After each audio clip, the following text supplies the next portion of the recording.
What up? What up? Here we go. Here we go. Yes, yes, yes. It is I. It is me. It is Mr. Bruce Hope back with another episode of the Format Podcast. Today, we're going to go ahead, wrap up the NBA season. We're going to put a bow on that. We're going to have an outstanding panel to talk about it. Of course, we're going to have Format official NBA analyst Andy Noel.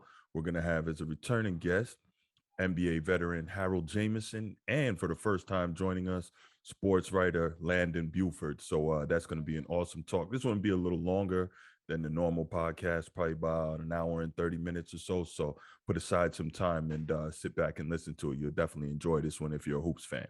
Anyways, before we get to that, let's go ahead and knock out the particulars real quick. First, foremost, thanks for tuning in. If you're on YouTube, appreciate that. Go ahead and click the subscribe button in the lower right corner of your screen.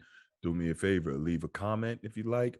Also, make sure you click that like button after the video if you enjoyed the content. All right, appreciate it. If you want the podcast audio only, you can check us out anywhere you get your podcast. Apple Podcasts, Google Podcasts, Stitcher, Podbean, Spotify, all that. iHeartRadio is also available. Also, if you're listening, wherever you listen, go ahead and give us that 5-star review on that platform, okay? Especially in iTunes. Those help us move up in the rankings so we can continue bringing the show. Really appreciate it. If you want to reach out to me via social media, you can do that on Twitter. The handle is at Bruce F.A. Hope. That's at Bruce F.A. Hope.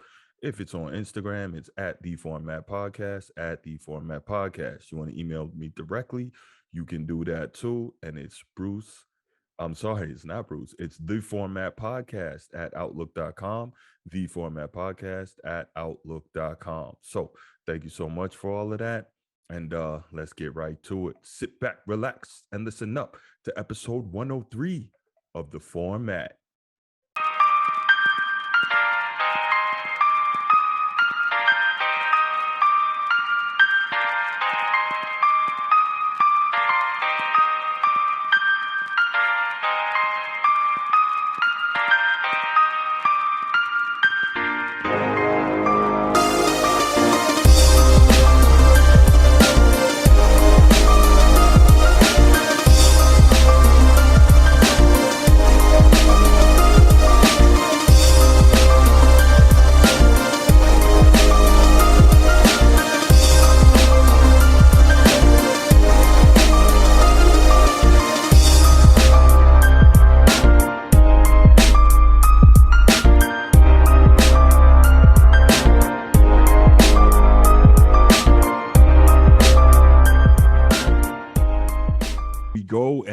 Here we are, got a all-star panel to go ahead and put a bow on the 2020-21 basketball season. And joining me today, if you are new to the Format Podcast, we got our official Format Podcast basketball analyst, Andy Noel. What's up, Andy?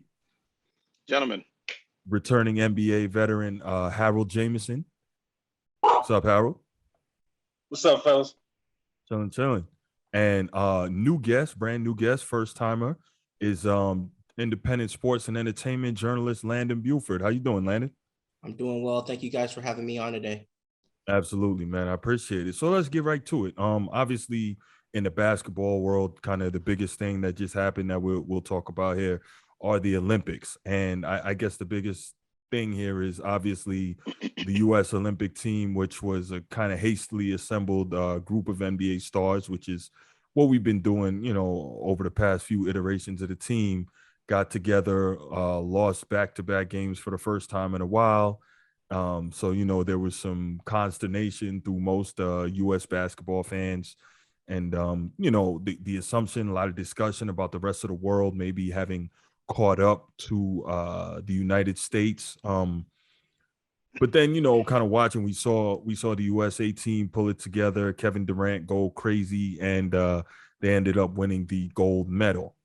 So I guess kind of where we go from here is just examining in terms of Olympic basketball, what is it that's making the rest of the world, seemingly draw a lot closer to a sport that we have, for the most part, dominated since 1992.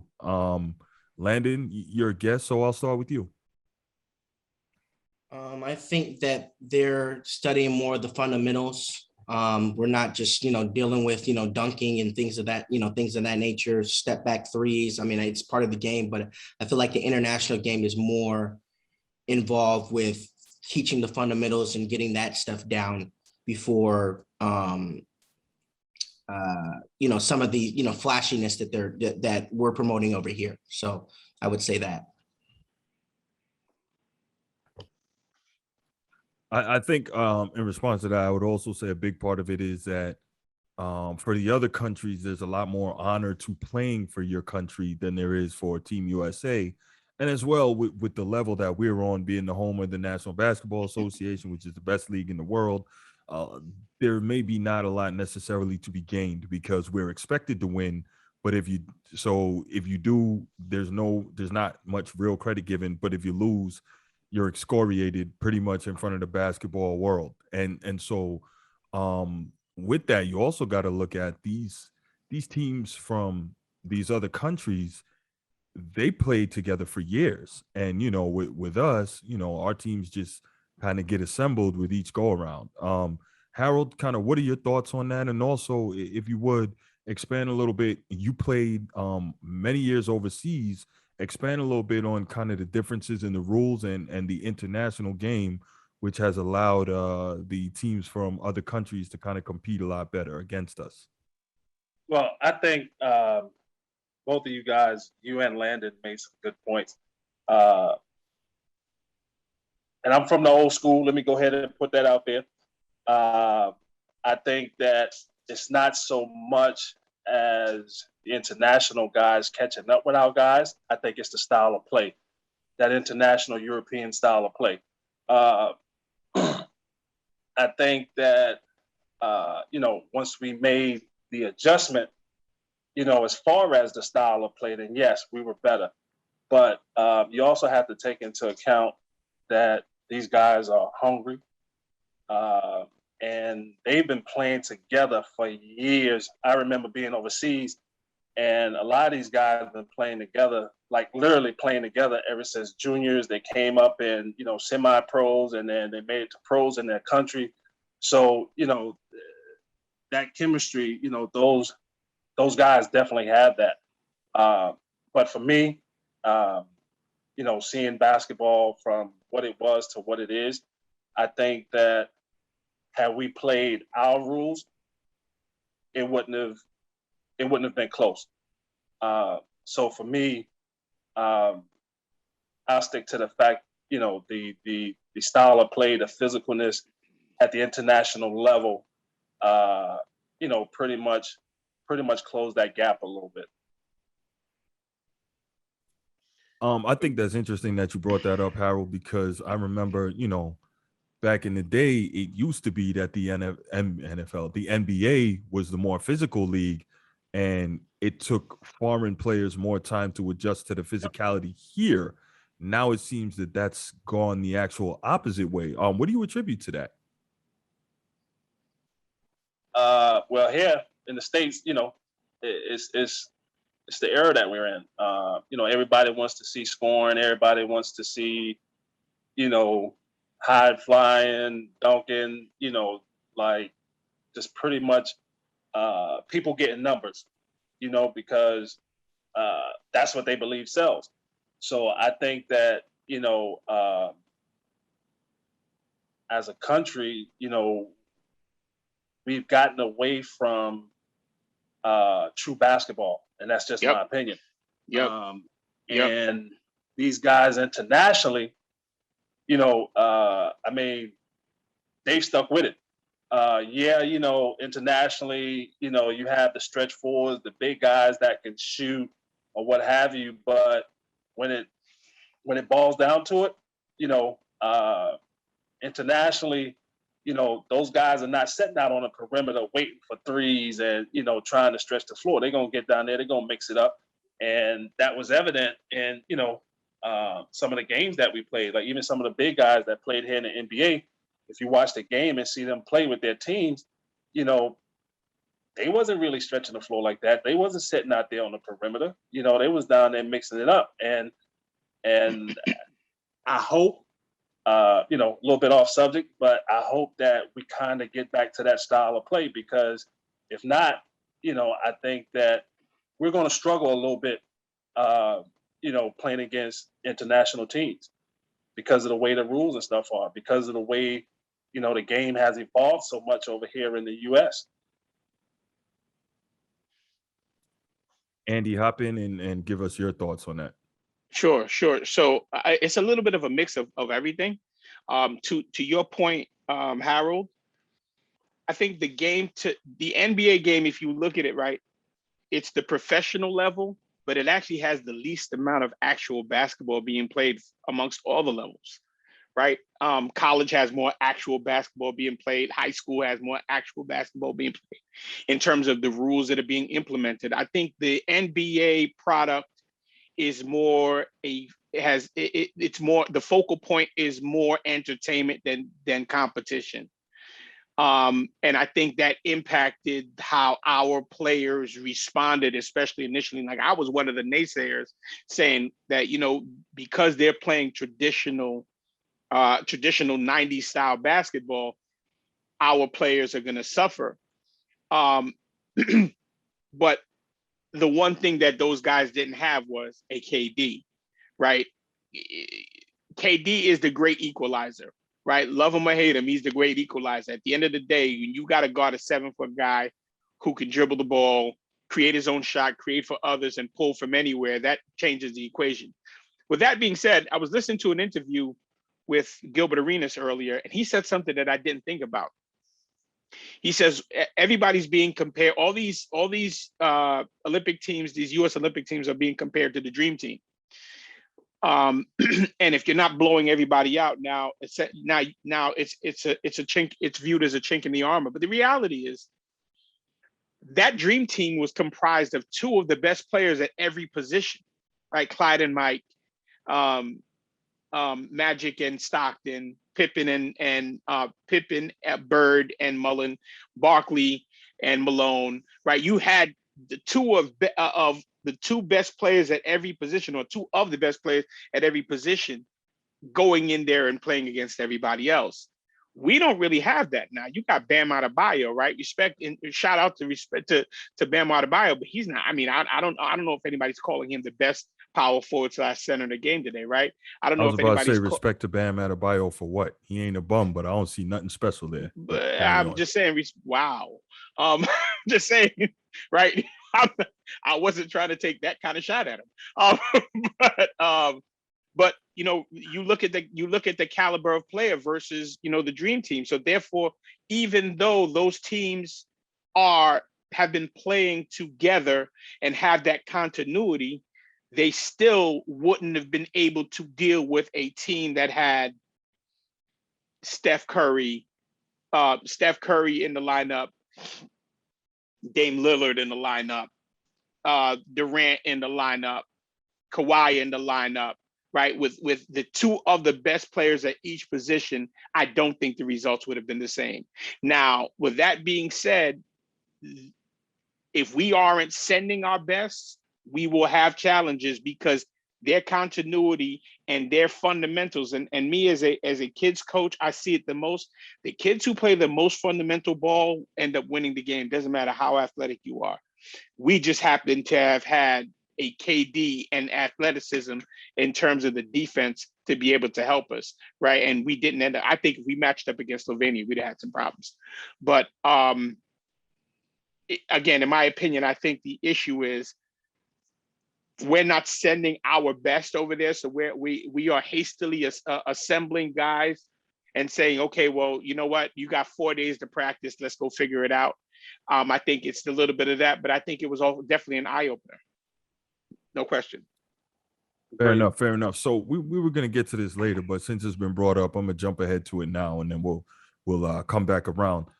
We mentioned the way the game is played and the rules. And so with that, there's going to be some changes in the rules in terms of the NBA next season. So I'm going to go through some of these, right? Some of the new rules are: if a shooter launches or leans into a defender at an abnormal angle, if an offensive player abruptly veers off of their path into a defender, if a shooter kicks their leg up or to the side in an abnormal angle, if an offensive player's off arm hooks the defender, often in the process of attempting a shot in a non-basketball manner, all these will either be a no call, where previously it would be a foul on the defender, or it will be an offensive foul, I guess, if it's an egregious. So, Harold, I want to start with you again as our resident professional. Kind of, I know what you think, but go ahead and tell everybody, So hold up. So how you feel about. They're not calling the push off. They're not calling the. Andy, we gonna get to that. No, they're not calling the push off, because if they do that, LeBron won't score him anymore. So no, they're not gonna do that. But Harold, you as our resident professional veteran, go ahead and tell us what you think about some of these rules in terms of not necessarily leveling the playing field for the defender, but taking away some of the nonsense that offensive players have been getting away with for years. One to be sure, James Harden. Well, I think you just said a mouthful, taking away the nonsense. I mean, that's not the way the game is played. That's not the way it's supposed to be played. Again, the offensive guy almost have total advantage in today's game. I mean, I totally agree with some of the rule changes. I think that I won't say that you won't see as much scoring, but just in terms of the nonsense and the flopping and all this crap, I hope that they definitely implement it and stick to it, because some of the I mean, a lot of these calls are ridiculous, man, and they literally change games, from an officiating standpoint, and you saw it during the playoffs. 2 calls, 3 calls, and Phoenix could have beaten Milwaukee. I mean, it's just that crucial in the game. So for me, I mean, I'm happy that they're kind of backtracking a little bit on some of these rules, man. So, I mean, if you ask me, the biggest one, I would let all this go if you would just bring back the forearm check. You could have, if it's me, you can have all of this if you can bring back the forearm check. They're never going to bring back the hand check, but at least give a defender some opportunity. Let them forearm check, and you can have all the rest of this crap. But they are attempting to try and do something, because I think the league was now realizing just how ridiculous things were getting for in terms of what the offensive player was getting away with. Andy, go ahead and give us your thoughts. No, let Landon. I'd like to get Landon's feedback on that. Landon, go ahead, man. Talking about the rules, right? So the edits of the rules. So that means Trae Young, Paul George, Luka, LeBron James specifically can't jump into players and collect fouls. Is what we're talking about, correct? More or less. It sounds like it. Yeah, that's about right. Now, how fairly they'll actually, play with LeBron, that's a different thing entirely. Chris Paul is a master of this too. So the two old, I guess you could say the 2 OGs, I guess you could say, that are there. So yeah, I think it's a good idea to give more of a playing field to both sides. And even, if it's outrageous with them flailing, kicking the leg out, stuff like that, it should be an offensive foul, because I think that the offensive side of the game has had a lot of advantages over the last, I could say 10 years, more or less, give or take. The last 10 years, the offensive players had more of the advantage than the defensive player. And you're basically saying, you can play defense, but there's no point, because you're going to call for a foul anyway. So I'm glad that they're changing the rules and giving it more of a playing field option. I don't think the rules go far enough, right? I think these players. So we've now gotten to the point where players don't actually need to have moves to be able to score, right? It's essentially, okay, you beat me to the spot. I put my forearm in your chest and move you out the way. And then one of the announcers say, oh, what's bully ball? No, that's an offensive foul, right? The guy beat you to the spot. You put your forearm in his chest to move him out the way. And depends on who the ref is on a particular night, the ref might call a foul on the defense. So, Bruce, you said the forearm check. I'm thinking the forearm check offensively, right? The kicking on the shot is egregious as well. I think from an aesthetic standpoint, I think the problem is they're losing a lot of the purists, right? And I don't know if maybe that's the reason why this is happening. I was listening to Tim Legler talk about that this morning, and we'll get to that in terms of the super teams. But he was saying, like, in terms of the overall aesthetic of the game, it's affecting the purists in terms of the fan base, right? Yeah, a lot of the surface level guys who don't really watch the games are completely okay with all of this stuff, and because it keeps them in the conversation. To your earlier point, Landon, in terms of being able to have something to engage about with the numbers and all these other acronyms and all these other things. But the guy who actually watches the game and has to watch these referees blow the whistle for God knows what, right? Offense initiates contact, defense reacts, and it's a defensive foul. The hope is that these guys will be consistent in these calls versus just using them just for show in the beginning of the season and somehow swallowing their whistles when they matter most. We'll see. All right. So let's go from here. Do you have something, Harold? My bad. Nah, I was just agreeing with Andy. Like I said, I think that the biggest thing, and which has been a big thing over the years with NBA refs, is just being consistent, man. Not just starting something and then, oh, okay, well, it's playoff time, or it's mid-season, we can let this go, that go. Like, the biggest thing is just being consistent. Howard, you've been on the floor when those things have happened, right? So you've seen them happen. So what is that feeling like, right? Because to be honest with you, I'll be completely transparent. I don't have the temperament. Me and a ref would have been fighting a long time ago. So I would love to know, how do you keep I'd have been drop kicking refs left and right. They'd have got me out the league 3 to 4 weeks in. It ain't so much going after the refs, because you really can't do nothing to them. It's the fact that you going after the player.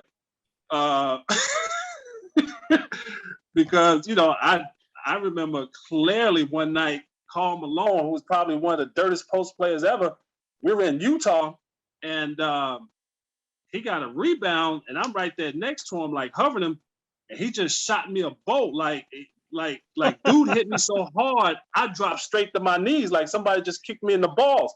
So I'm like, okay, all right, cool. So we went back down the other end. We shooting free throws. He went up for a rebound, and I took his ass straight into the goal post. They called a tech on me and everything. I'm like, dude, listen.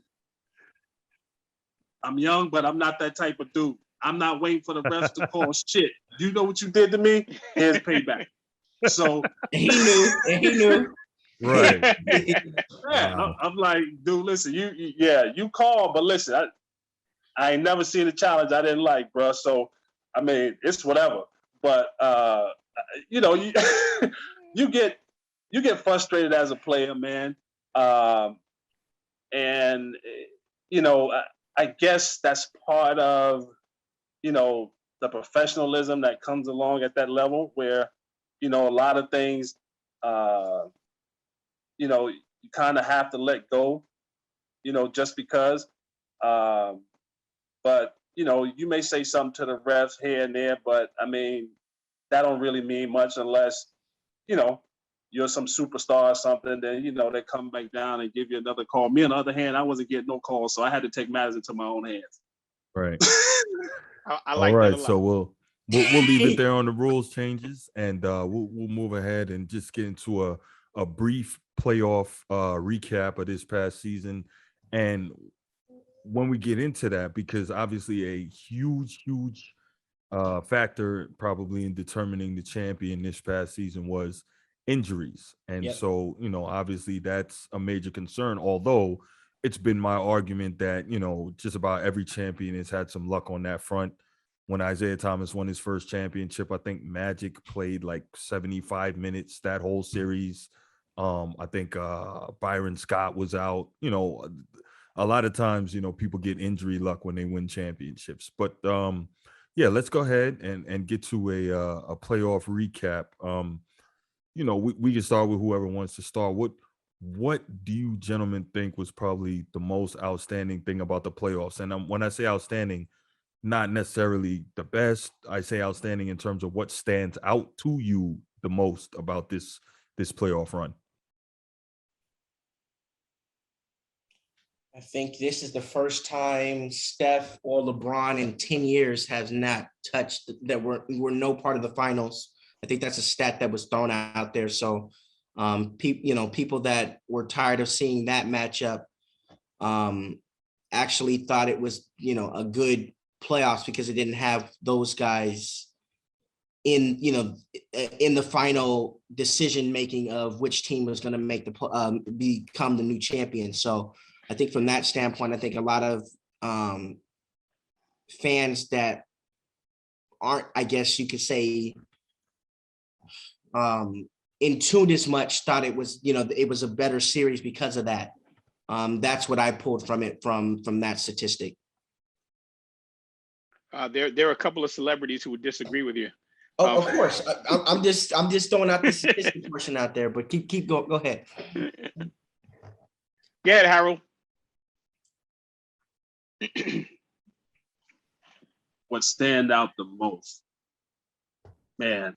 For me, again, it goes back to playing basketball. There were a couple games, first few games, I thought that Milwaukee was going to be in trouble, and they made a couple adjustments, did things a little bit differently. I think that the last 3 games, I think that Milwaukee played what I call basketball. I think that's what got them that championship. They didn't do anything special, but they made a couple of tweaks and they played the game on both ends. They played defense especially, and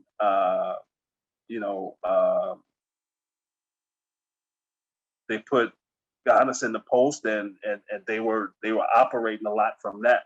So it wasn't a whole bunch of ISO and just go for yours. I think that they played team ball and they got back to playing basketball.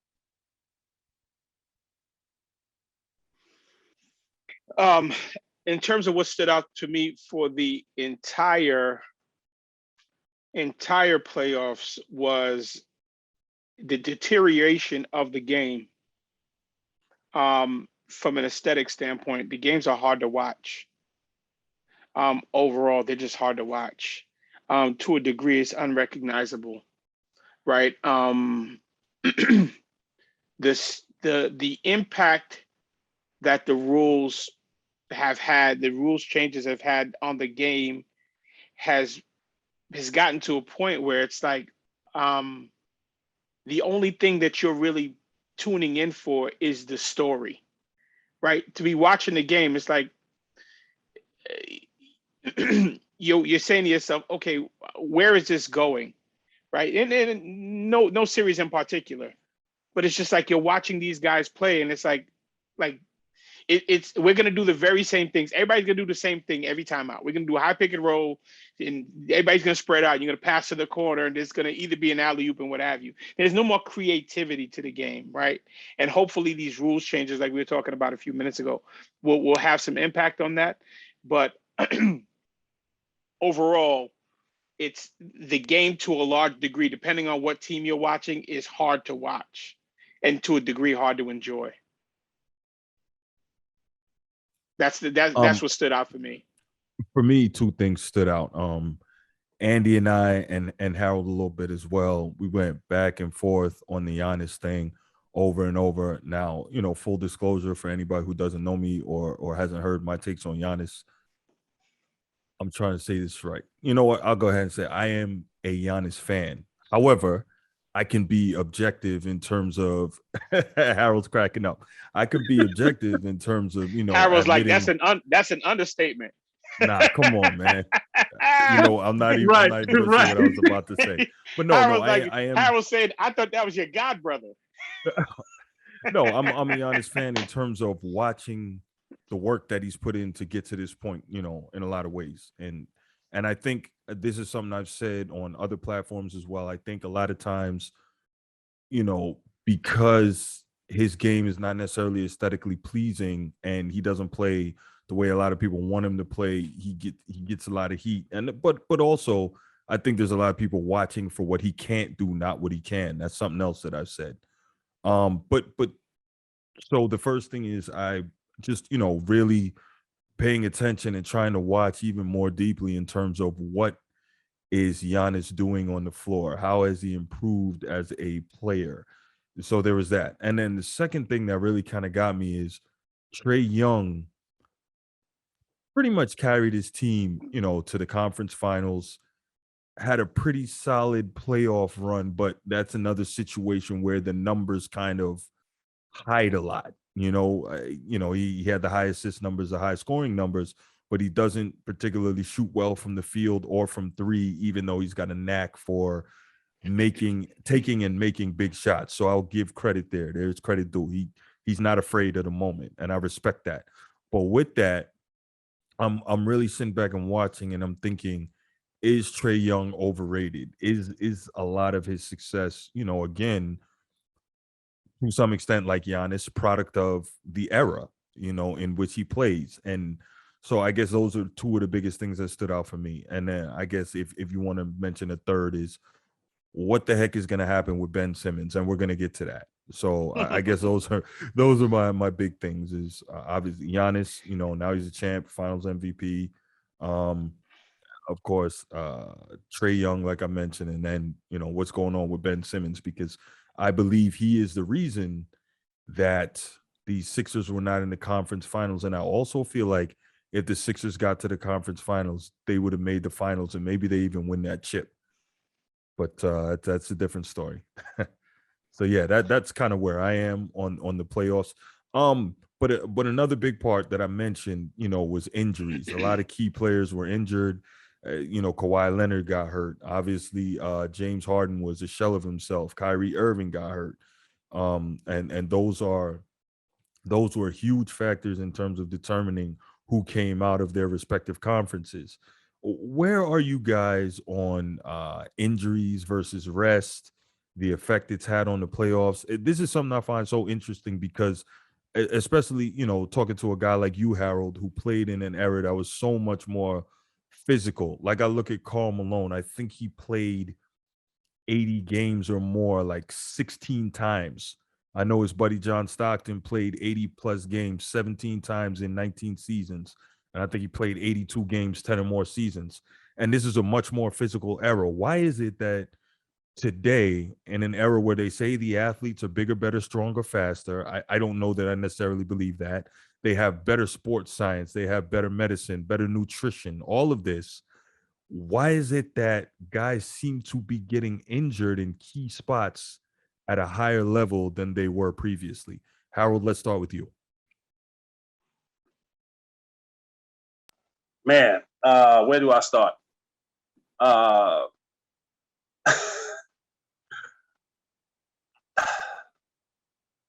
think a lot of it goes back to the style of play. Pace. Say that again? I said pace, the speed of the game. Yeah, But exactly. does the speed of the game cause injuries more than banging against grown men? Because these bigs now, they're a lot more slim. They're not as big. They're not as strong. Like, right. They train these guys to be fit for a certain style. Where I think back in the day, we trained for endurance. We trained for toughness. We trained for longevity.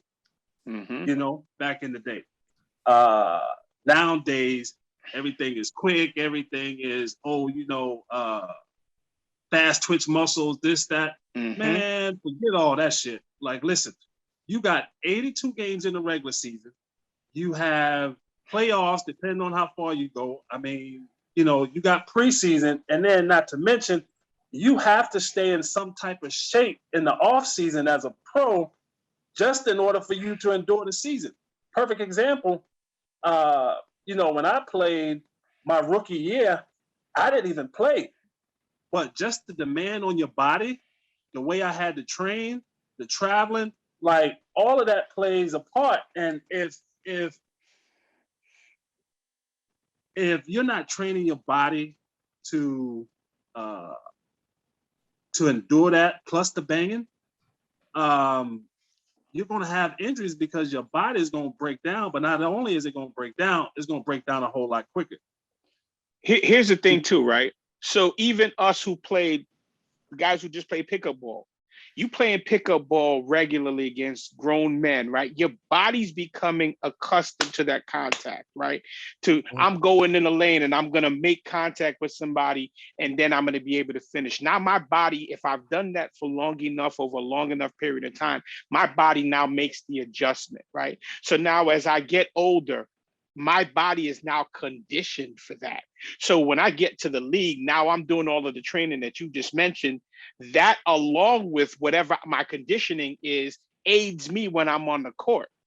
Versus these guys who just train in the gym, right? These guys, when you look at Joel Embiid, I watch Joel Embiid's training videos, right?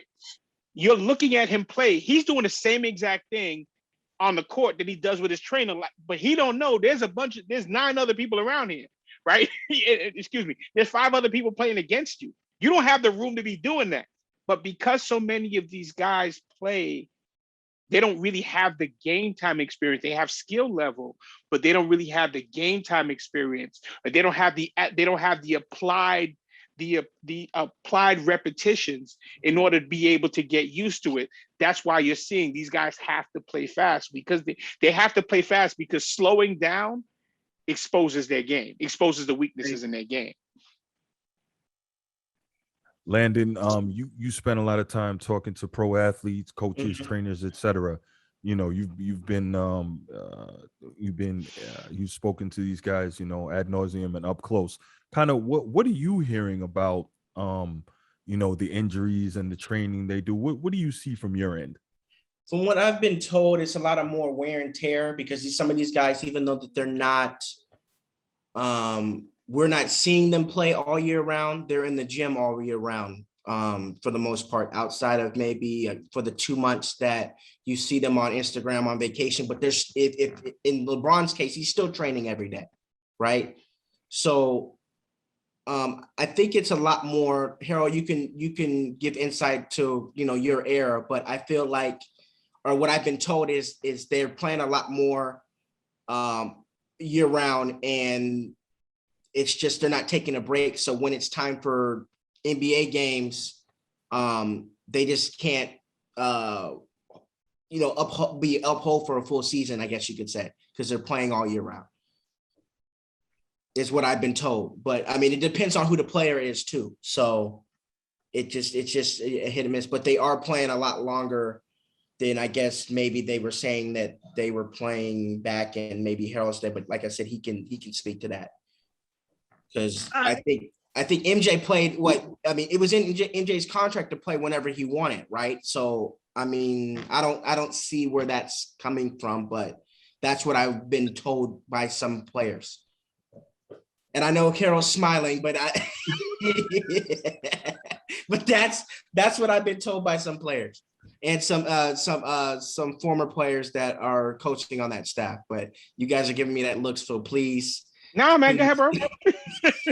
I'm waiting to hear what Harold has to say. Yeah, that's what I'm trying to. That's what I want to. That's what I want to hear. Again, Landon, I'm old school. And I get what they're saying. Dudes are playing year round, but it's a difference when you're playing versus really training and getting your body acclimated to certain things. You know, as much as Jordan played golf, as much as, you know, these guys enjoyed their off season, as much as I enjoyed my off season,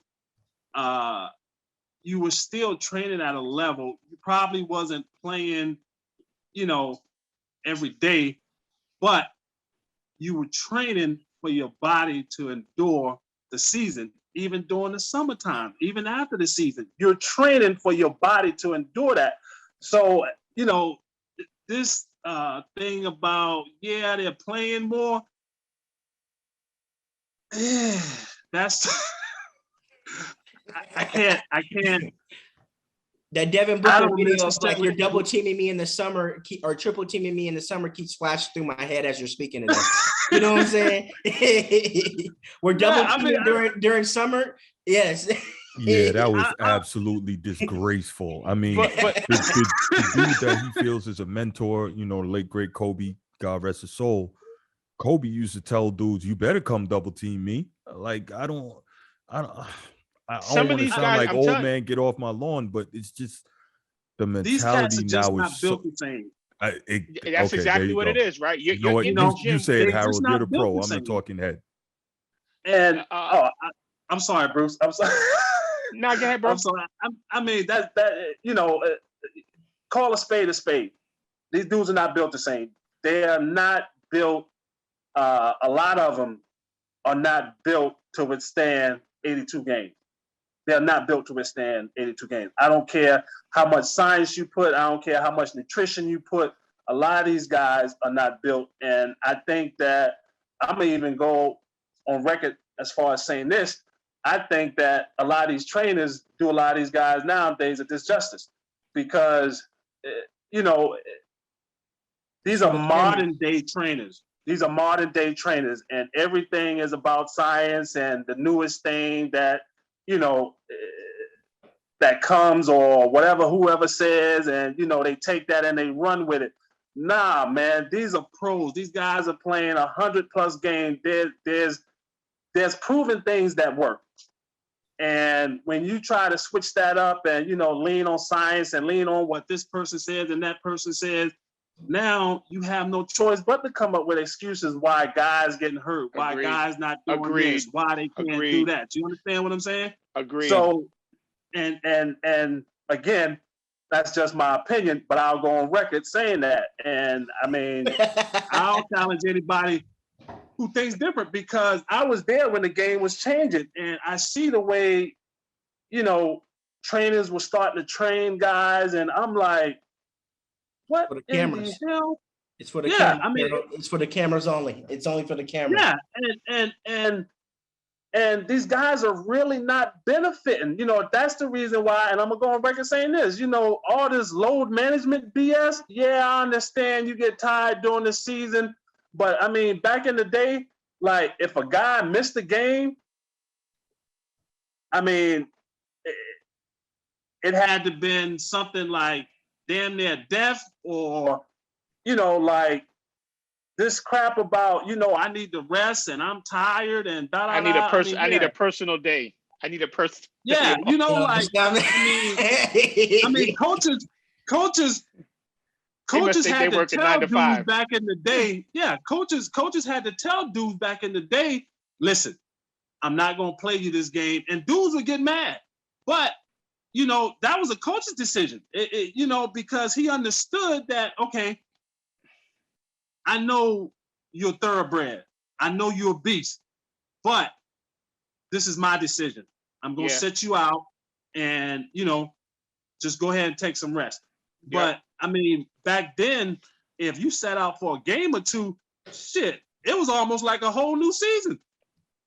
You know? But they were competitors back then, right? These dudes aren't. And listen, I'm painting with a broad brush. I'm not meaning anybody specifically, but a lot of these guys are not competitors. Yes, you are, Andy.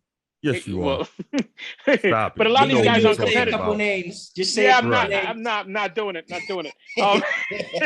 But even if you're going to use Michael Jordan as the example, right? and it kind of goes to what Landon said earlier in terms of the fundamentals. When Michael Jordan makes contact with somebody, Michael Jordan is shoulder to hip with them, knees down, right? So he is in a compact position to protect himself. If you look at how Kawhi got hurt, Kawhi's standing straight up and nudges the dude and his knee buckles. If you look at how guys play technically, the reason why fundamentals are there, or you're taught fundamentals, is to teach you how to play efficiently to avoid those injuries. When you start cheating, like I be watching LeBron James driving by somebody, and I would always tell my young players, if I could see your numbers, you're doing something wrong, because low man always wins. You got to attack the dude shoulder to hip to get past him, right? Basic basketball.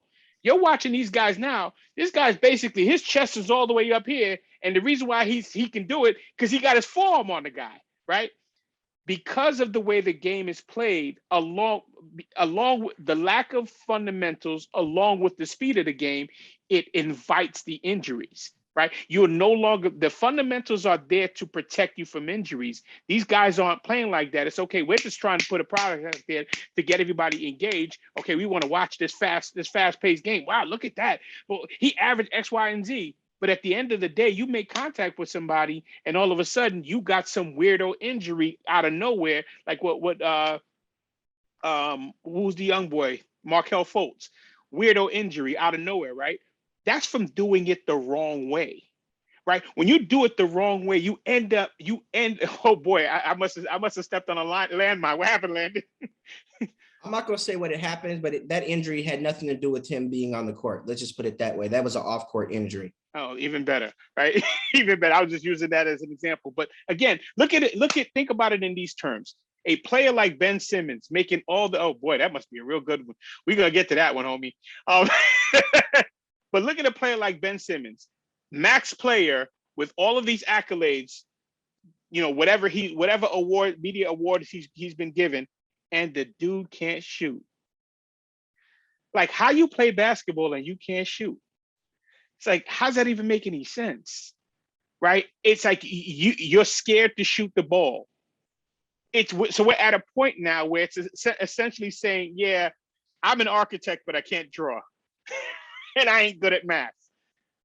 But I want to make the top dollar. I want you to pay me the most. But you can't draw. Yeah, man, but I can come to the office, though. Yeah. It's like, this is where we are. But right. I think also, go ahead, Harold. Real quick, and I would give these guys this. You can arguably throw in there the short season and the time to get ready and all this stuff. But as a pro, as the saying goes, you stay ready so you don't have to get ready. I mean, you can make that as an argument, man. But again, not to harp on that, I'm old school, but I mean, you didn't see a lot of these injuries. Agreed. Back during our day. You didn't. And didn't have the science. You didn't have the science. You didn't have the meal exactly. plans. You didn't have all the training. Didn't have all of the pampering, and still didn't get those kinds of injuries. Right. That was because they trained us, and the way we trained was to endure the season, for our bodies to take beatings and to last. Like I said, it was about longevity. It wasn't about just to go out here and do something quick or what have you. But I mean, I guarantee you right now, if 90% of the league had to play during the era we played, it wouldn't last. Like, damn near the whole league will be injured. I guarantee you. Only a handful. Fair enough. So we'll go ahead. We'll go ahead and move off of that. There's good discussion that probably could go on for a while in terms of injuries versus rest and what's going on with that, etc. But let's move to the next big offseason NBA topic is free agency / trade. So obviously the NBA is huge in terms of player movement, and they have done a fantastic job of, marketing and making their off season just as big as their in season. And that's probably the only thing they were able to teach the NFL, because if you notice, the NFL's learned in the last couple of years to really make their offseason and free agency a big thing. But we saw some pretty big moves. The LA Lakers completely reconfigured their team, which is so interesting because you hear a lot of people saying, the Lakers, if not for injury, they were, pretty close to winning the championship last year. But then they completely changed just about their whole roster. But hey, what do I know, right? But you have big moves for the Lakers. You have big moves for the Brooklyn Nets, the Boston Celtics, Chicago Bulls, even Miami Heat. So let's talk a little bit about that. First one we mentioned was the Lakers. Obviously, the huge move, Russell Westbrook coming out from Washington in a trade, and I think I think it's absolutely ridiculous. I don't think it's gonna work. You got no. I mean, I'm not even trying to be funny, but you got two of the most ball-centric players in the history of the NBA on the same squad, and for the guy who's supposed to be such a basketball savant and a great GM and all this, I can't see for the life of me how LeBron could have okayed this deal, but so be it. You already have Dwight Howard returning to Brooklyn. Sorry, not Brooklyn, LA after 1 year in Philly. You got Carmelo Anthony, no longer, Melo, but Carmelo Anthony's going to be a Hall of Famer. He finally teams up with LeBron. So LeBron has literally loaded up this roster, including himself. There are 5 future Hall of Famers here, but he's the GOAT, right? But anyway, we'll leave that alone. That's another discussion. Brooklyn Nets, they get a huge pickup in Patty Mills from San Antonio. That is huge firepower off the bench in my estimation. Celtics just signed Schroeder today. Good I don't move. know if he signed, That's a but good he announced move. that That's a he'll good be move. going there. That's a good move. Yeah. Chicago Bulls get DeMar DeRozan, which I thought that move was so interesting. I guess it speaks to the nature of the modern NBA game in terms of everybody wanting to play small ball and everybody wanting to be able to switch everything and positionless basketball. Because to me, DeMar DeRozan and Zach LaVine are pretty much the same player, except Zach LaVine is a better long ball shooter. Kyle Lowry leaves Toronto, signs in Miami with the Heat. Another interesting move. Kyle Lowry and Jimmy Butler, two guys that are just tough dogs, real pedigree, but you got to wonder, is that enough? Kyle Lowry, I think, is 35, 36 years old. Is that enough to help Miami kind of, climb in the East? I don't know. So Andy, we'll start with you. What do you think is the biggest, most significant free agent move / trade that has taken place this offseason in the NBA? To be honest with you, I think in terms of impact, I actually think it's Lonzo and DeRozan going to Chicago. I think. Yeah, I forgot about Lonzo. Yeah, I didn't even mention that. I think that's exactly what they needed, right? So that young kid, Patrick Stewart, is on his way. A lockdown forward who could play the 3 and the 4. You got Vooch, who can do what he does in the middle. You got the mid-range assassin in DeRozan. You got LaVine, who does what he does, high fly, can also shoot from outside. And you got a guy who could balance the floor, right? Who can actually play the floor general role in Lonzo Ball. I think they're going to be tough, right? I look, the Miami move speaks for itself, right? There's a stabilizing factor that Lowry brings to them, right? That allows them to kind of everybody to fall into place. But I think they were going to be successful anyway, right? That's they although they suffered last year, I think that was more of a drawback from playing in the finals and Jimmy Butler being hurt for a good portion of the season. But I think the sneaky move is what Lonzo and DeRozan will be able to, in terms of impact in the standings. I think what those guys bring to the equation is going to be the sneaky move. The Lakers are a weird situation, right? We've gotten to the point where every season we're gonna overhaul LeBron James's rosters, and then at the end of the season, if they lose, we're gonna start blaming all of the guys, right? Everybody's essentially, your career will be in tatters if you don't win with if you don't win when you're on LeBron James. When he's done with you, your career will be in tatters. Ask Schroeder, right? but But again, to me, it's just a circus, right? Let me interrupt you real quick, Andy. That's funny you mentioned Schroeder, because I never heard about anyone having problems with Schroeder until the end of this season. All of a sudden, nobody likes him everywhere he's been. He's a bad locker room guy. He's a bad teammate. Like, he's the worst. That is really insane what happens to anybody who goes and plays with LeBron but doesn't create a situation that gets him over the top. And it's really an odd phenomena. It really is. For the life of me, I have no idea why anybody would go play with him. Just don't. Your career, if you don't win, your career will be shot. It's literally that simple, right? You're going to be the worst thing. You killed cats. You've beat up old ladies, right? It's all of a sudden this stuff starts coming out of nowhere.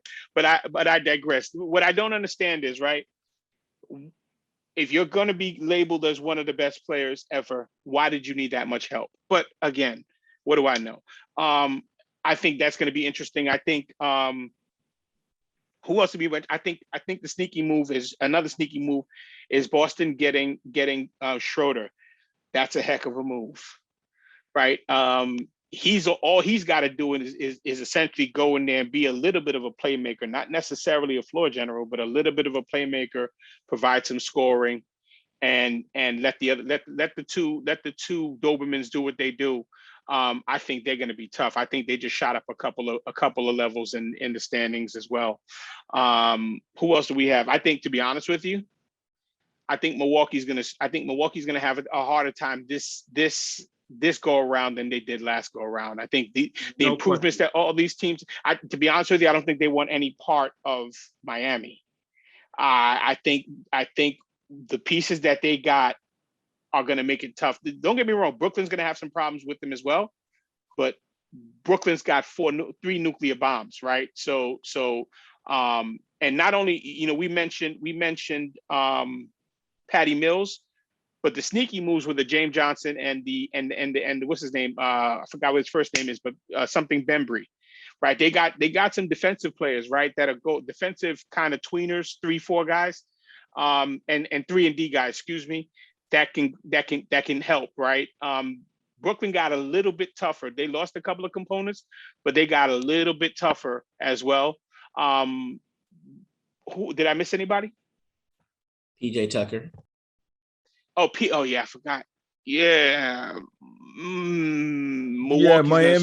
Miami definitely added some championship metal there, and I think there's something to be said for that. Now, I don't know at this stage in these guys' careers if they can still be impact players, but like there is something to be said for. I'm sorry? Like who? Kyle Lowry and PJ Tucker. Didn't PJ Tucker just play a big role in a championship like 2 weeks ago? Dude, how much did he age since then? I don't know if I say he played a big role. I mean, he made some shots. I don't know if I say he played a big role, but that's a different discussion. I'm not saying he's a non-factor, but big role, I don't know about that. You will see his impact, or you will see the impact of his departure this coming season. Mark my words. You will see the impact of his departure coming this. PJ tough, bro. Coming to a TV near you. Yeah. PJ's tough, man. PJ's tough.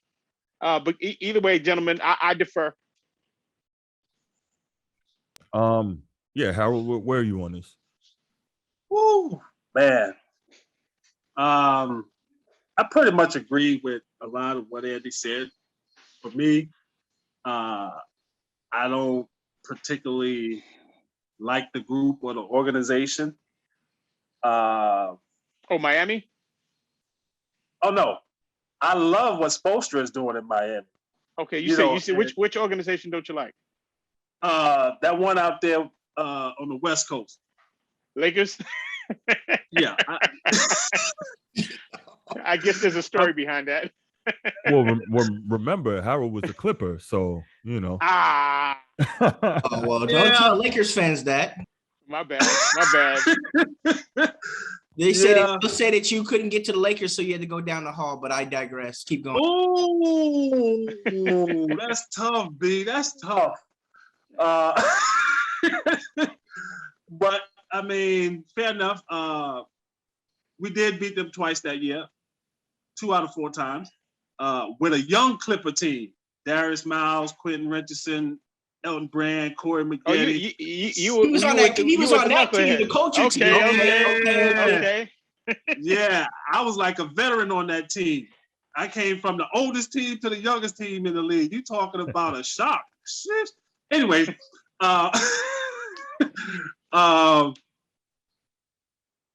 as much as I don't like them, the organization, I really like what LA did. And you know, I've seen a lot of talk about, you know, everybody's going to be injured even before the season began, just because, you know, the age that they add. But I mean, the guys that they add, you know, they don't need them to do a whole lot. They just need them to do what they do. And that's the reason why I like the moves that they made. I particularly am thrilled about what Miami has done. I mean, it just it fits what they're about, and I think that if they stay healthy, if everyone stay healthy, I really think that Miami is going to make a run at it. As far as Brooklyn is concerned, I think that Miami and Brooklyn, for me, is kind of running neck to neck. Even though I think it's entirely 2 different teams, but just the makeup of those teams, that's going to be interesting to see them go head to head. I think they're going to be in Eastern Conference Finals. I think it's going to be those 2. Yep, exactly. I would agree with that. Yep, and you know that's I wouldn't call it experience, but just you know, seeing how things went this past season, and the biggest thing is if they do start to change some of these rules, it's going to be real nice for Miami, just because of the way, you know, Spoelstra and Riley, you know, their mindset, the way that they play. I think that that's actually going to have a big factor on, you know, how far they go as well. So I got to see Miami. Sorry to interrupt you, Harold. I really got to see him because I'm not sure, again, at this age, what Kyle Lowry can do. I know he's a leader. He can hit the big shot, but they paid Duncan Robinson. He's not defending anybody. Tyler Hero's overrated. I truly believe Bam Adebayo is overrated. So I'm wondering, like, you know, what you got. Jimmy Butler's going to give you all he got, but he plays so hard. He's another guy who's injured often. I'm not sure how much he can consistently give you, as talented as he is, and how hard as he plays. I'm just not sure that Miami has enough to do Eastern Conference Finals. I really would have to see it to kind of evaluate where, in my estimation, they are. Miami has pieces. They don't. I mean, they're not going to. They're not going to win a popularity contest, but the way they play, the players that they have, they're gonna be a problem. They're gonna be a problem. You know, it all fits. It all fits what they like to do. It all exactly. Fits. And they execute that system. They do what they do, like, to a T. That's the one thing I know about Spoelstra.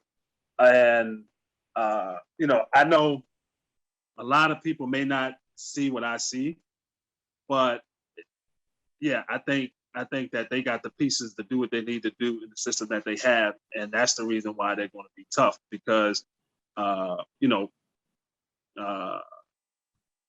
instance, Kyle Lowry, he's old, but dude still gets the job done.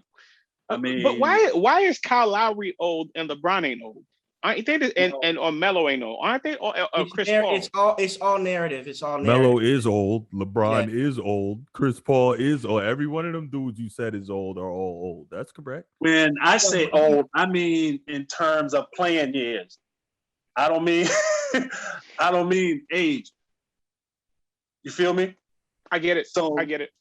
Yeah. No, so yeah, they're old, but I mean, these are still guys that's getting the job done. Like, for instance, like a PJ Tucker. Yeah, I mean, he'll be 37, 38, something like that. Exactly, 37.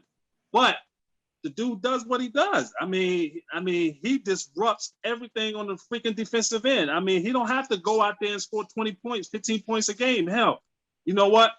Disrupt everybody on defense, score when you have to, and guess what? We happy. I mean, and he just spent the year with one of the guys he's going defending. He just spent a year with the guy he's going to be defending, the defending champion, right? Yeah. That's going to be a nightmare matchup if those two go. If Miami plays against the Bucks, I can easily say that's a 4-2 series for Miami, right? That's not going to be. That's not going to be a tough match. That's not going to be a tough out for them. They have the components to make life difficult for a team that's going to struggle scoring. And however you feel about it, Milwaukee's not one of the most fluid scoring teams in the East or in the league. Brooklyn's advantage when it comes to Miami is Brooklyn's got guys that can really go out there and put the ball in the bucket. Right. So exactly what I was thinking. You got three guys, really 3.5 guys. If you're gonna add Patty Mills to the equation, if you got Patty Mills, Kyrie Irving, James Harden, Kevin Durant, and Blake Griffin on the floor. And think what else is coming off the bench? You got that dude Cameron Thompson, or I think his name is the young LSU, boy. That can shoot. Boy. They're dangerous. That could be Brooklyn's answer to what Miami can do if they're all healthy. Milwaukee doesn't have those answers, right? Milwaukee doesn't have those options. Okay. We'll leave that here. I could go on this for a while. That's interesting. Another sneaky move. Another sneaky move is also Andre Iguodala going back to Golden State. That's a low-key really nice move, right? From a continuity standpoint, in terms of maybe speeding things up for them young boys and helping what's his name Andrew Wiggins out. That's gonna be a tough. They're not gonna be a walk in the park. I think Golden State, I wouldn't say they're 100% back, but they're not going to be a walk in the park. Right. Okay, so let's go to and this one I'm going to kind of keep it to Landon, because he's got his ear to the streets on these things, or to the hardwood, as it were. Dame Lillard and Ben Simmons, what are you hearing about that? The little bit kind of what I'm hearing is, obviously Dame Lillard hasn't requested a trade and is expected to kind of give Portland a year to see what they're doing, or at the very least half a year to see what Chauncey does. And Ben Simmons is not being looked at well for his kind of general lack of professionalism and not responding to the overtures made by his organization and by his teammate Embiid. What are you hearing, Landon? So I talked to a reporter that actually covers the Sixers on a regular basis earlier today. He said that the PR for the 76ers are saying that he is available. They're trying to get rid of him right away, etc. Right? But if you see what's being reported on what they want for him, it doesn't look like they're wanting to part ways with him right away. So I think that they're sending out smoke screens they're saying that they're, from what I was told today, that they are in unison. But I feel like the PR team is saying one thing, Daryl Morey's doing something else, right? Mm-hmm. So that's what that has me scratching my head. But I know that Ben Simmons and those guys wanted out, and his team wanted out of Philly before the season started, right? Really? Wow. Okay. So, whoa. Say that again, Landon. Say that they again. wanted him. They wanted out before the season started. Ben Well, I Simmons. think I heard that him and Embiid, they don't They do don't not get along. mesh, and you can see what's going on. But basically, they didn't want to request a trade, from what I hear, because his agent happens to be the agent of another superstar who has to be, that was in LA that requested a trade the year before, and the team got fined I think it was $100,000, right? So I guess they've learned from that and want to do Ben it Simmons quietly. is clutch, isn't he? Yes. Yeah. Who owns Clutch? Never mind. Go ahead. Rich Paul owns Clutch. Rich Paul runs Clutch. Rich Paul is his own man. So that is exactly. Thank you for clarifying, Landon. You're not getting me on that one, no. Yeah, nobody asked you to. Nobody asked you to. Rich Paul owns his own company. It's in his name. Okay. Mm-hmm. There you go. Rich Paul is the guy. But yeah, between Ben Simmons and I reported some stuff earlier in the off season about Dame. He came out and said that he hasn't requested a trade. Mm-hmm. He hasn't done anything. I've talked to people that are at Adidas and Nike. They said that he was moving differently this summer than usual. So that was why Nike?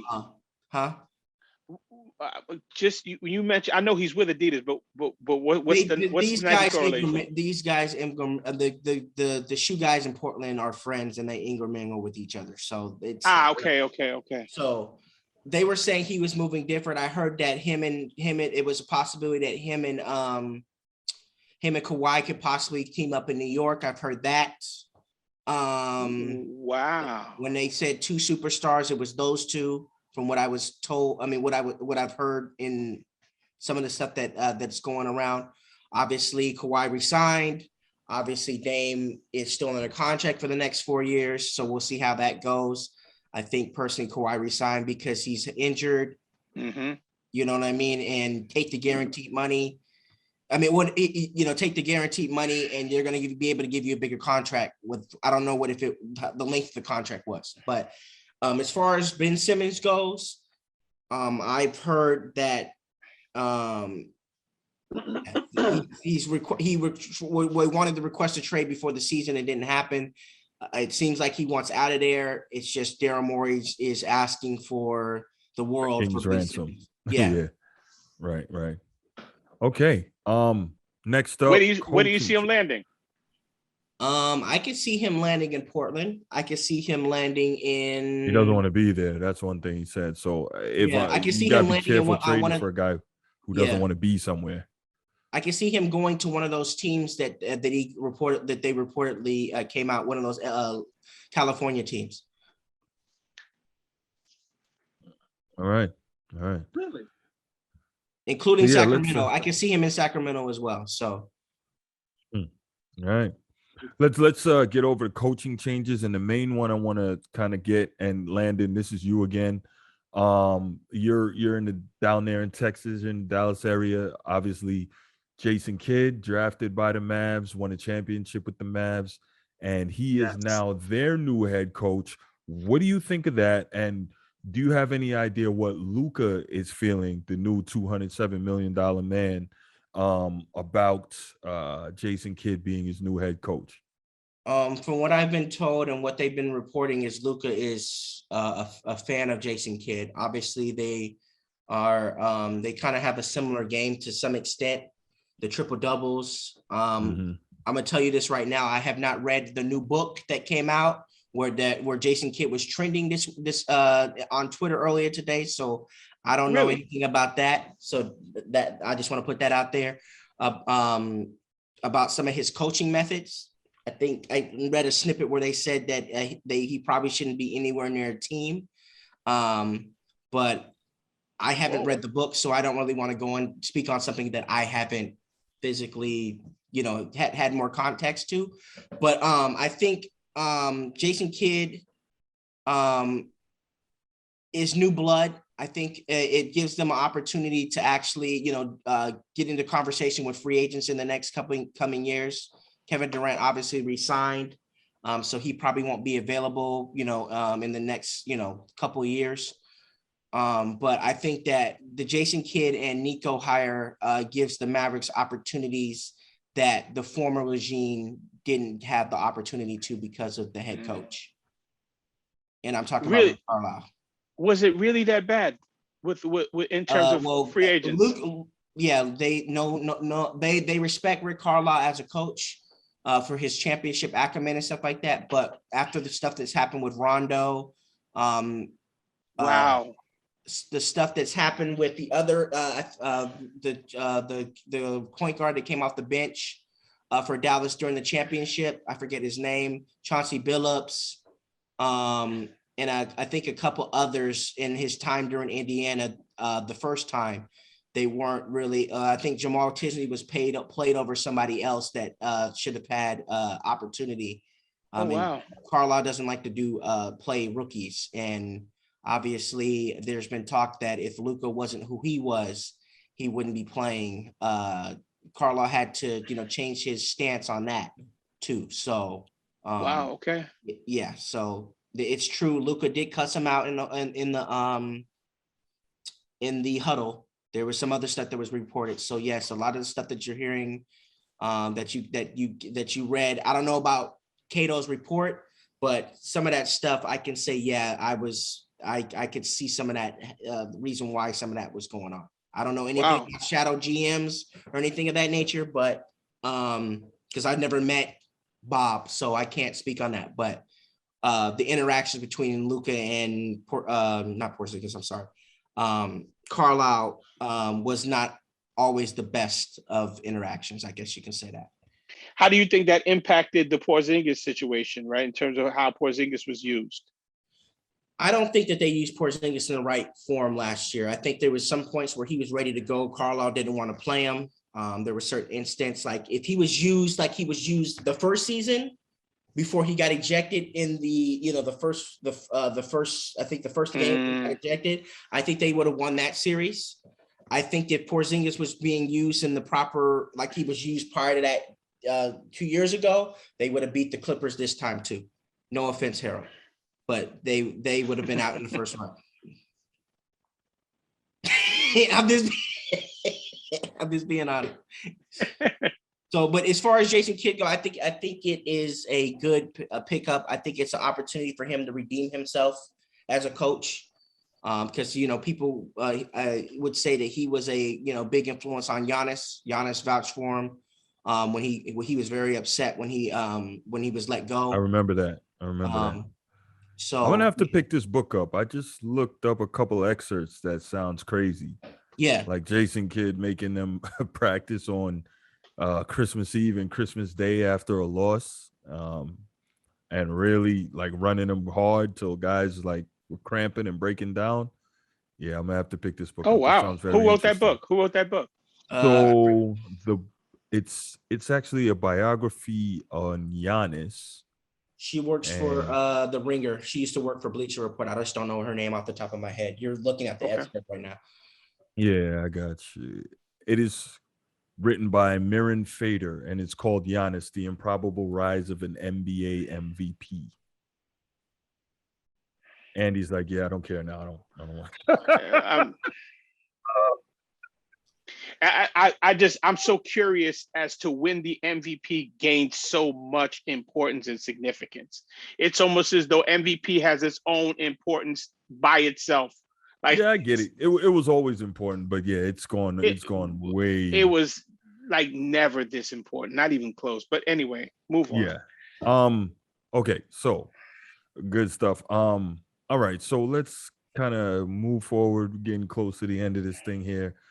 We've kind of touched on it, projections for the upcoming season. So from what I'm hearing is normally the defending champion gets a little more respect in terms of what we think they can do, but from what I'm hearing from you guys, they just took too many hits and didn't replenish what they lost in terms of making any sort of run at defending their crown next year? I Or is mean, it just other they'll teams are going to be much better and much I healthier? I think they'll be a top 4 seed, top 5 seed. I'm not saying That doesn't say much, I don't think. well, I mean, what were they? The top 3 seed this year? They were top 3, and they won it from the third position. Third, I believe, yeah. So I mean, you got to no. I'll give them the respect until they get beat. Until they get beat, they still are the NBA champions. So you have to give them respect. Just like the Lakers, even though they got beat in the first round, Right. you had to respect them until they lost their championship. So it's theirs until they lose. So I'll give the champions their respect. Yes. I think so. Just and I don't listen to the talking heads, but the talking heads are like, listen, let's not get crazy. If Brooklyn doesn't get hurt, these guys don't win, right? And I mean, essentially, if you're looking at the way everybody else retooled, they didn't. The East was essentially the Sixers fell apart yesterday. The Sixers fell apart because to a large degree they overachieved. Given the holes in the star players' games, the stars overachieved. So the Sixers were essentially paper champions in terms of leading the East. In Atlanta, I don't see Atlanta having that level of success. I think they're an up and comer and they got there a little too early. But I think when you look at Miami, you look at what Miami did, you look at what Brooklyn did, you look at what Chicago did, right? You look at what Boston did. That's going to be a problem, right? That's a lot of guys who score a whole lot easier than they do got more scorers. And at the end of the day, KD took them. I mean, and I hate to put it on one player, but KD took them to 7 games and was literally a centimeter in terms of his foot being on the line, a centimeter from taking them out. What do you do when you now have Kyrie, Harden, and Mills? It's like, I mean, we can easily assume, right? If they bought back less, if Milwaukee bought back less than they had this season, and Brooklyn is bringing back more, if everybody's healthy, it's safe to assume that if that matchup happens again, the results aren't going to be close to the same. So it's not a matter of giving them respect. I mean, it is what it is, but it's the facts are you kind of got away, you got away by the skin of your teeth the first time around. If everybody's healthy, it's not going to happen this time around. Well, I thought Miami was going to go get DeRozan. And I think that if they would have gotten DeRozan, they're a championship contender right now. But I think if they would have got DeRozan, I would go a step further and say that they might be above, maybe even Brooklyn. I think they would at least be eye to eye. I Yeah. agreed. They would at least be eye to eye. Because not only do you have the chemistry between DeRozan and Lowry, you have a Jimmy Butler that doesn't take any from anybody, right? Mm-hmm. And then you have Pat Riley that's going to keep people in line. So all the stuff that might have cost Toronto those championship runs going up against LeBron, I think they would have been a better fit. But I mean, by him going to Chicago, it makes Chicago a instant playoff team as well. So agreed. They're going to be tough. The East is going to be a lot more competitive this coming season. Harold, do you have anything to add to that before we get out of here? Nah, I mean, I pretty much agree with what Landon is saying right now. And I mean, once again, I'm really liking what Miami did, man. I mean, just just knowing Spoelstra, knowing his system, knowing what he's about, like I really like what they did. The thing with DeRozan, that would have been interesting to see if him and Kyle would have been playing together again. But I don't know. I think that comparing them to Brooklyn, I think that I'll give them the slight edge right now just because of their system and how they execute it to fit what they have. You're giving Miami the edge? I'm going to give Miami a slight edge. We'll be talking about this later on. Right. So we'll revisit this. Before we get out of here. Well, yeah, let's go to the West. We haven't gotten there yet. And so let's when we do these projections, we assume health, right? Yeah. So let's say a healthy Lakers. Now you got a healthy Nuggets, Jamal Murray and Jokic back together. Let's say by the time the playoffs roll around, a possibly healthy Clippers squad. And I think Phoenix, much like Atlanta, kind of got there too early. I don't anticipate them making that deep a run in the playoffs again next season. Any one of you guys, where are you on the West and kind of who comes out of it? What do we think? I think it's a maybe a three horse race, depending on what Clay we can get. I'm hearing that he's looking ready. He's, people are talking about his dribbling. I've heard that he's improved his dribbling. I've heard that he's improved. Who's this, Landon? Clay Thompson. People are saying that they don't think he's going to come back. I've talked to somebody that has a client with Golden State, and they said that he's looking good. He's improved his dribbling. His shooting's still going to be there. Everybody's talking about his defense. We'll see.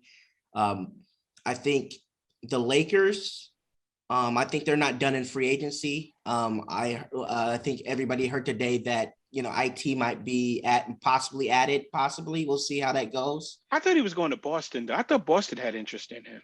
Boston's had interest in him. The Lakers, according to Mark Steins, has interest in him today. Obviously, I talked to Jamal Crawford. He said that he could help a young team or be a Swiss Army knife, and help a team where it needed. I think that they should also, while Paul Millsap has not been signed, if they can. I thought he was going to Golden State. Who?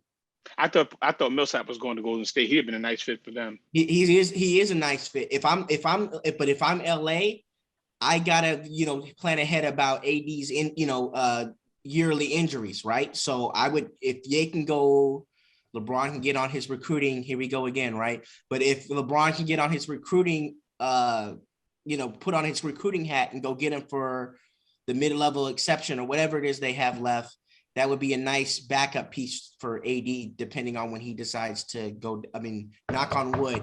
I'm not trying to, have him be injured, but if it happens, you have somebody that's a veteran piece that actually can still provide scoring at the power forward position. Wait a minute. Quick question here. Okay. And this is, I haven't heard anything. I think that's what they should do, but go ahead. Okay. Yeah, this is not me taking shots at LeBron, right? But we know Isaiah Thomas is a pro basketball player and he's trying to get back in the league and rekindle his career.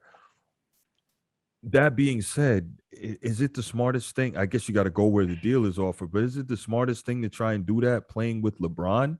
Like, he tried that already in Cleveland and it did not work. Well, he didn't try it. He got traded. Yeah, Windhurst did a story. Windhurst was saying how it did not work out well. He couldn't stand, like LeBron couldn't stand him and was essentially begging to get him traded. Surprise. He's supporting them on Twitter as of today, saying something about respect the crime, keep the marathon going. So I don't know if it's there. I think IT is really trying to just get back in the league right now. Yeah. Good luck to him. If the Lakers are the only team that is available that wants to pick him up, I mean, hey, I mean, I'm not going to turn it down. He's And another one that'll just become another victim. No, I don't. Yeah. You know. Boston would make it right because, I mean, that is home.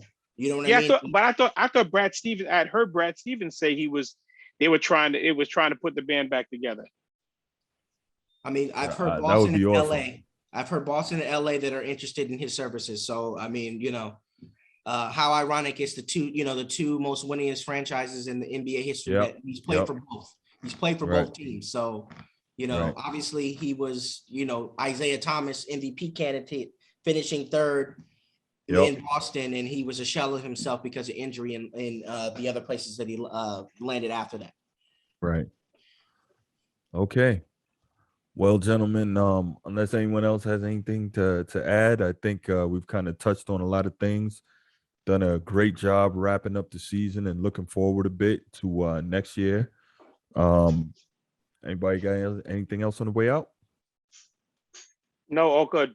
Gentlemen, this is cool. This is this is real cool. Hopefully we can do this in the beginning of the season, whenever that is, and kind of get kind of do a season preview, if that were, when schedules permit. This is really cool. I think they said late October, so it's going to go back to normal scheduling. That's not smart. That's not smart. The NBA needs to stop butting its head directly up against the NFL. That's just not smart. December is the perfect time frame to do it and play it out until, early July. That works just right. So not 81 games. I mean, because that's what they're pretty much trying to push, because it's more money. 82. I'm not sorry, not 81 games, 82 games.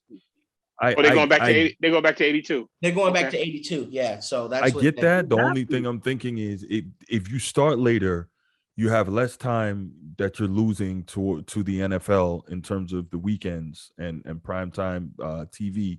As well, you get some good dead time in the summer when really the only other sport on is baseball, right? So if you push it out to December, you have that time, right? May, June, and then into probably early July before the season's over, where you can really capitalize. So, but hey, again, what do I know, right?